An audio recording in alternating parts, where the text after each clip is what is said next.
বেকারত্বের বোঝা যখন গায়ে, তখন ছেলেটা রাতের আধারকে ভালোবাসে আর দিনের আলোকে ভয় পায়। 18 বছর বয়সী বেকার ছেলেটা এখন আর তার বাবার চোখের দিকে তাকিয়ে কথা বলতে পারে না। তাই তো দীর্ঘদিন একসাথে খাবারটাও খায় না। এক সময় স্বপ্ন দেখতো, আর এখন স্বপ্ন দেখায়।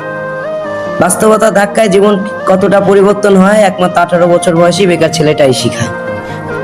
ঘরের বেকার ছেলেটা ঝোল হিসাবে বাবার শরীরের রক্ত পান করে, আর ভাত হিসাবে বাবার শরীরের মাংস চিবায়। হঠাৎ নিজের কাঁধে দায়িত্ব দেখে হতাশায় পড়ে যায়। বসন্তীকালে শারীরিক পরিবর্তন ঘটে, এটা বইয়ের মাধ্যমেই শেখা। তবে জীবন পরিবর্তনের কথা কেন বলা হয়নি? ব্যক্তিগত নিজেকে কেন বুঝতে হয়? কাকে বা প্রশ্ন করি?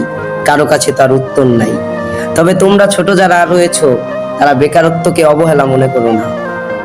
একটা অবাক করা বিষয় হচ্ছে, আমরা 18 বছর বয়সী ছেলেরা দেখাই যে আমরা ভালো আছি, ভালো থাকি, তবে মুখোশ আর মুখের হাসির আড়ালে আমরা সবাই হতাশায় ভুগি।